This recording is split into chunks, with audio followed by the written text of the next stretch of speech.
In the glittering world of royalty, where tradition holds as much power as wealth, the British royal family's every action, every word, and even every glance is dissected, analysed, and scrutinised by millions. The monarchy, once a largely symbolic institution, is gradually shifting into a more politically active role. This subtle transition is not without its controversies, particularly as the new generation of royals navigates an increasingly complex global stage, balancing the weight of historical precedent with the demands of the modern world. Princess Catherine, the Princess of Wales, stands at the forefront of this shift. Her role as the future Queen Consort places her at a delicate intersection of tradition, influence, and diplomacy. Her every appearance, every gesture, and even her wardrobe choices are now seen as a reflection, not just of her personal style, but of the monarchy's evolving relationship with both the British public and the world at large. In this landscape, her sartorial decisions are no longer mere fashion statements. They are symbols, powerful tools in the royal arsenal, subtly signaling her political leanings, her relationships with other nations, and her role in shaping the future of the monarchy. A prime example of this subtle yet profound shift in royal diplomacy was Princess Catherine's recent appearance at the Commonwealth Day service at Westminster Abbey. On the surface, her choice of a stunning red dress by Catherine Walker seemed like just another elegant ensemble, fitting for such an important royal event. The design was timeless, showcasing her impeccable sense of style, but it was the color that caught the eye of many, particularly those with an eye for political nuance. The deep, vibrant red was strikingly reminiscent of the Canadian flag, and for many, this was not lost in the moment. It was a bold, yet subtle, nod to the nation's significance within the Commonwealth, a gesture that sent a powerful message not just to the Canadian public, but to the international community as a whole. The timing of this wardrobe choice was, of course, of particular importance.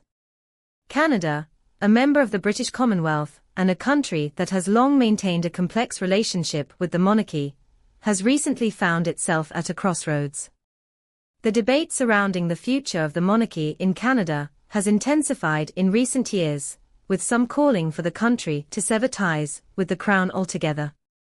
In this context, Princess Catherine's red dress became a statement of solidarity, a quiet but clear signal to Canadians that the royal family, through Catherine, continues to recognize and honor the nation's place within the Commonwealth. The reaction from Canadians was swift and enthusiastic. Social media platforms lit up with comments from royal fans, many of whom felt personally touched by the gesture. One fan, deeply moved by the princess's choice of red, wrote, "Your Royal Highness, thank you for showing your love and support to Canada. Your red dress is a quiet salute to our country at a time when we need it most." Another added, "The color of your dress immediately reminded me of the maple leaf on our flag. If this was intentional, thank you for this kind gesture. It means a lot to us as we navigate through challenging times." The outpouring of praise from across Canada highlighted the growing significance of royal symbolism in the modern political landscape. But the connection between Princess Catherine and Canada runs deeper than just a passing fashion statement. In 2011, during the royal tour of Canada, Catherine had already begun to establish herself as a key figure in the royal family's relationship with the nation. On that tour, she wore the iconic diamond maple leaf brooch given to her by Queen Elizabeth II. The brooch, a symbol of Canada's enduring ties to the monarchy, became one of her most cherished accessories. Its return in recent public appearances, including during the Commonwealth Day service, signaled not just a personal connection to the nation, but also a reaffirmation of the royal family's commitment to its Commonwealth realms. Yet, as much as Princess Catherine's sartorial choices resonated with the Canadian public, they also served to underscore the growing political tensions within the royal family. In the last few years, the monarchy's global role has come under scrutiny, particularly as the younger generation of royals, including Catherine and her husband, Prince William, begin to take on more prominent roles in international diplomacy. Their actions are increasingly seen as an extension of the monarchy's political influence, whether they intend it or not. At the heart of this evolving dynamic is King Charles III, whose recent diplomatic decisions have caused ripples both in Britain and beyond. The king's decision to invite Ukrainian President Volodymyr Zelensky to Sandringham was a bold and highly visible show of support for Ukraine amidst the ongoing conflict with Russia.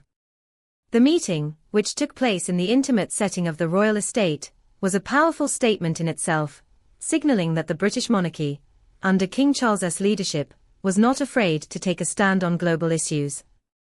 It was an act that was bound to cause tension with certain quarters of the international community, particularly the United States, which had been navigating its own delicate relations with Russia and Ukraine.